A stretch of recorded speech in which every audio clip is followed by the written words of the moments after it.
byiza cyane kuri mwe mwese mudahwema kutugaragariza ndetse no kutwereka yuko tubana bya buri munsi.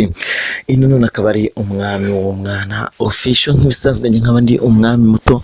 Reka mbabwire ngo aya makuru mugiye kuyagezwaho na Queen nk'ibisanzwe. Bibutse yuko Queen ni umwe mu banyamakuru bacu kandi dufatanyije muri uru rugendo twese turimo. Reka mbabwire ngo rero nk'uko bisanzwe Queen asanzwe akorera amakuru asanzwe kuri YouTube channel yacu yitwa Inongo TV Show. Reka mbanze mbibutse gukanda subscribe kuri izo channel uko ari ebyiri. Mbibutse ko iyi YouTube channel yitwa Umwami w'Umwana Official izajya inyuraho imyidagaduro, naho Inongo TV Show inyuraho amakuru asanzwe nk'ibisanzwe. Reka mbanze mbabwire ngo rero ni kwibagirwa gusiga comment, share, subscribe kugira ngo aya makuru muzajya muyabona. Endeni mu minsi iri imbere tuzajya dukora amakuru turi bantu barenze umwe, turi mu minsi imwe kugira ngo turusheho kujya tunoza imirimo yacu nk'ibi isanzwe.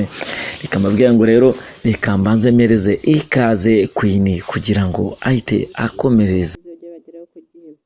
Na Diamond Platnumz azaza ibyamamare bizitabira ubukwe bwa The Ben na Miss Uwikeza Pamela byamaze kumenyekana. Ni inkuru mugiye kugezwaho na Queen nk'uko bisanzwe. Ibyamamare bizitabira ubukwe bwa The Ben na Miss Uwikeza Pamela byamaze kumenyekana. Otile Brown na Diamond Platnumz bari mu byamamare bishobora kuzitabira ubukwe bwa The Ben na Miss Uwikeza Pamela.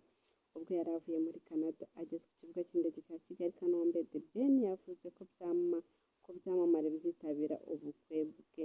Yabashijwe ku makuru avuga ko yamaze gutumira abarimo Tiwa Savage mu bukwe bwe, maze avuga ko atazi aho ayo makuru aturuka.